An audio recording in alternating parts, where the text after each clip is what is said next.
Oh, somewhere in this favored land the sun is shining bright.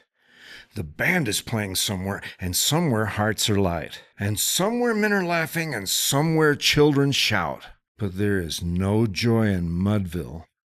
Mighty Casey has struck out. I'm so disappointed in our president that I don't know if I'll ever get over it.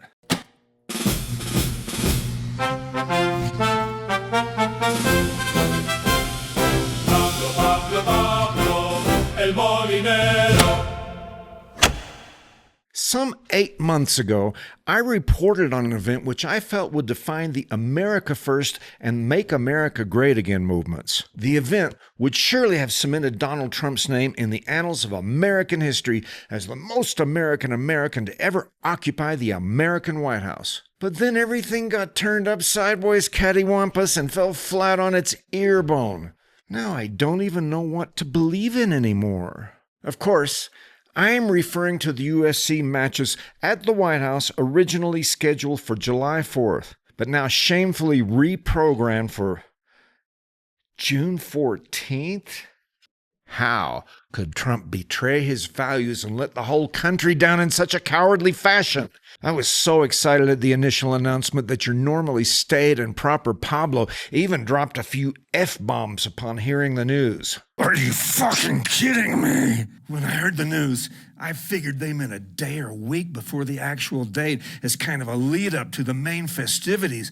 But no, it's on the day, the fucking 4th of fucking July on the fucking White House lawn. It's the most Trumpian thing I can possibly imagine. Well, now, citing unspecified logistical challenges, the event was relegated to one day before the Ides of June. They tried to save face by pointing out that June 14th is Flag Day.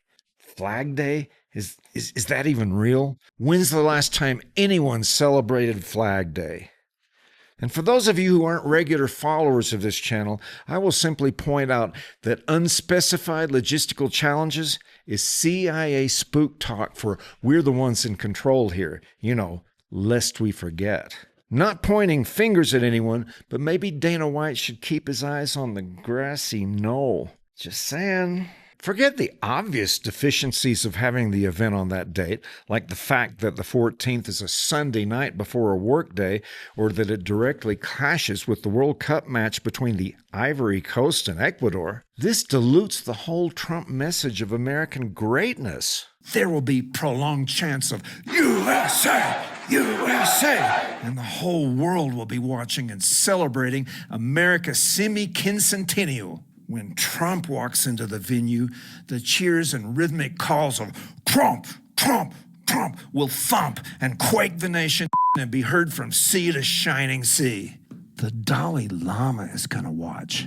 Well, now the Dalai Lama is not going to watch.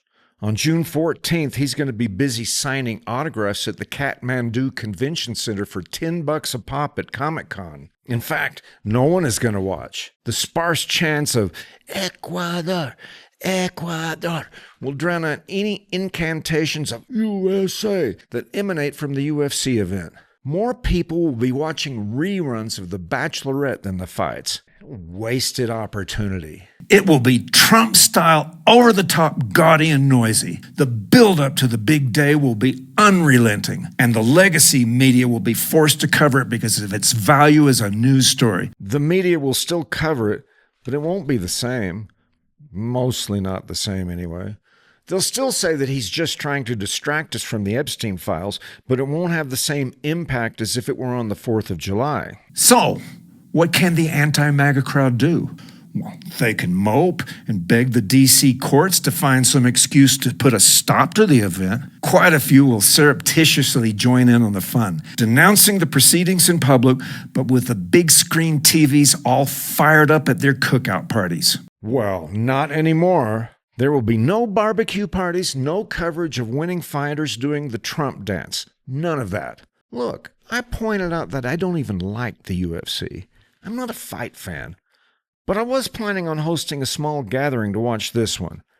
I even got my wife to be semi-excited about the event. Well, not anymore. If I ever did care about the UFC, now I don't.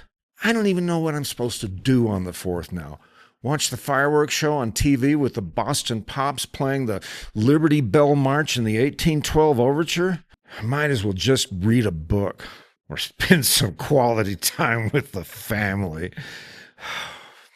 This is Pablo and Molinero, and I was just kidding about reading a book. By the way, if you found this video amusing and or interesting, please hit the old thumbs up button to show your approval. Also, subscribe to the channel and share the video with everyone you know, even with people you don't really know all that well too. I'm sure they'd appreciate it. Thanks for watching.